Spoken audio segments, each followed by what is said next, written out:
చాలామంది వజూ ముందు ఏం దువా చేయాలని చెప్పేసి అడుగుతూ ఉంటారు.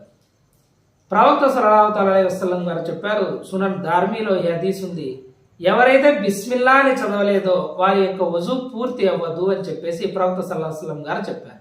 అంటే వజూకు ముందు మనం కనీసం బిస్మిల్లాహిర్ రహ్మానిర్ రహీం చెప్పినా సరిపోతుంది.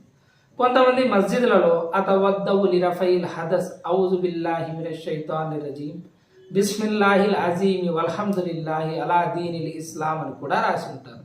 అందులో బిస్మిల్లా అనేది వస్తుంది కాబట్టి ఆ బిస్మిల్లా కోసం ఇంత చదువుతామన్నా చదవండి, లేదు కేవలం బిస్మిల్లాహిర్ రహ్మానిర్ రహీం చెప్పినా కూడా సరిపోతుంది. మరి బిస్మిల్లా చదవకపోతే ఎట్లా, మర్చిపోతే ఎట్లా, మా వజూ అవుతుందా కాదా అంటే వజూ వరకు అయిపోతుంది, కానీ వజూ యొక్క పవిత్రత, వజూ యొక్క శుభాలు అనేది ఏవైతే ఉన్నాయో, వజూ యొక్క పుణ్యం ఏదైతే ఉందో అది మీకు లభించదు. కాబట్టి బిస్మిల్లాని తప్పకుండా మీరు చదవడం అలవాటు చేసుకోండి.